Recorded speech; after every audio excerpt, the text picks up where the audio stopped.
फरार तो एक न एक दिन इस दुनिया से सभी को होना है। जो अपराधी हैं वो अपने इलाके के कानून से बचने के लिए फरार होते हैं और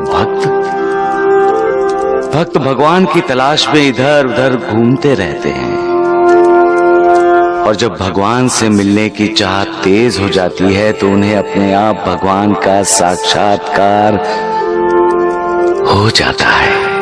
किसी एक को बार बार गुमराह किया जा सकता है, सबको नहीं। बार बार असत्य बोलकर लोगों को उसे सत्य मनवाया जा सकता है, लेकिन असत्य कभी सत्य नहीं होगा, कभी नहीं। क्योंकि असत्य सत्य पर कभी जीत नहीं सकता, जीत हासिल कर ही नहीं सकता।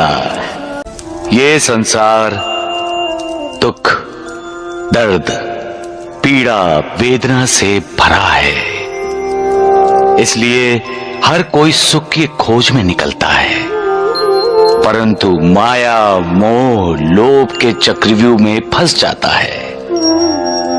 दुख तो अंत तक इंसान का पीछा करते हैं और इंसान उन पर विजय पाने की लगातार कोशिश करता रहता है और उस कोशिश में वो सर्वशक्तिमान परमेश्वर को भूल जाता है। इंसान अपनी हार मानना नहीं चाहता और सुखी होने का नाटक करता है। लेकिन क्यों? हम सच्चाई से दूर क्यों भागते हैं? हम ये क्यों नहीं समझते कि दर्द और दुख कुछ नहीं है? जो है वो है सुख न प्राप्त होने का दुख। धन, दौलत, जमीन, जायदाद को मात्रा में तौला जाता है, लेकिन क्या यही इंसान के जीवन का उद्देश्य है? नहीं। उद्देश्य है मालिक को पाना, उस मालिक की भक्ति। उस मालिक का हर पल स्मरण करोगे तभी वेदना कम होगी, तभी दुख कम होंगे। संसार के दुखों से मुक्ति पाना है तो मेरी कथाएं सुनो। सुख और संतोष को पाने का यही एक सरल उपाय है। सिर्फ साईं साईं बोलने से ही पाप, ताप, शाप नष्ट हो जाएंगे। ईश्वर हम सब में वास करते हैं। जिसे हम अंतरात्मा की आवाज कहते हैं वो ईश की आवाज होती है। हमारी अंतरात्मा हमें योग्य मार्ग का हमेशा दर्शन कराती है। इसलिए हर इंसान को अपनी अंतरात्मा की आवाज सुननी चाहिए। कभी कभी इंसान दुविधा में पड़ जाता है, क्योंकि जब उसके मन की आवाज उसकी अंतरात्मा की आवाज से टकराती है तो उसकी समझ में नहीं आता कि वो किसकी आवाज सुने। उस समय हमें अपनी अंतरात्मा की आवाज सुननी चाहिए, क्योंकि वो सच की आवाज है, ईश्वर की आवाज है। सबका मालिक एक। हम जैसा करते हैं वैसा ही भरते हैं। इसीलिए तो कहते हैं जैसी करनी वैसी भरनी। जो बीज बोएंगे उसी की फसल होगी और वही काटेंगे, वही खाएंगे। प्यार करो, प्यार मिलेगा। आदर करोगे, आदर मिलेगा। और अपमान करोगे तो मान कैसे मिलेगा? कभी नहीं मिलेगा। अपमान करोगे तो अपमान ही मिलेगा। धोखा करोगे किसी के साथ तो तुम्हें भी धोखा ही मिलेगा। वो मालिक सब बराबर करता है।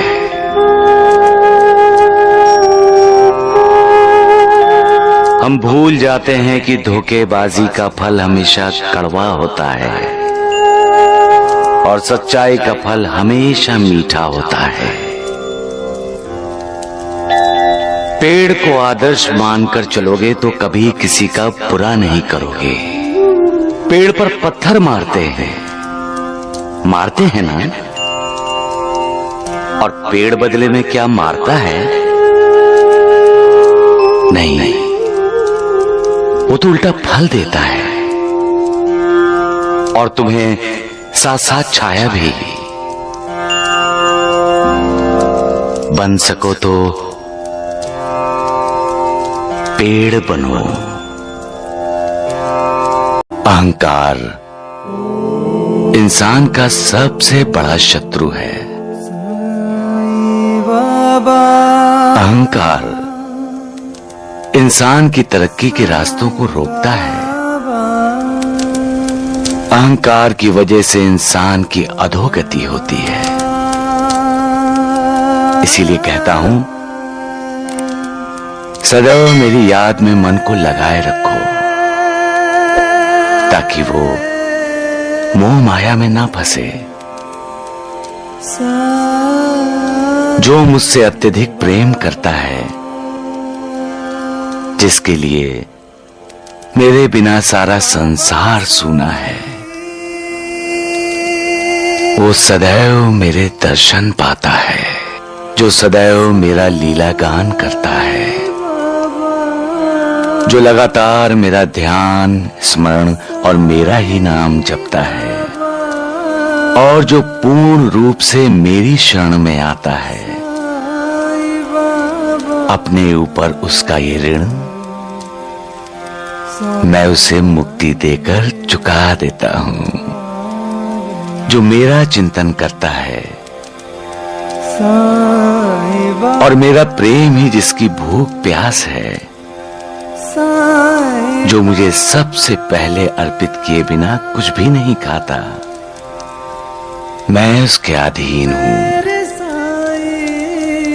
जो इस प्रकार मेरी शरण में आता है, वो मुझसे मिलकर उसी तरह से एकाकार हो जाता है जिस प्रकार नदियां समुद्र से मिलकर एकाकार हो जाती हैं। इसलिए अपना अहंकार त्याग कर अपने आप को मुझे समर्पित कर दो। सबका मालिक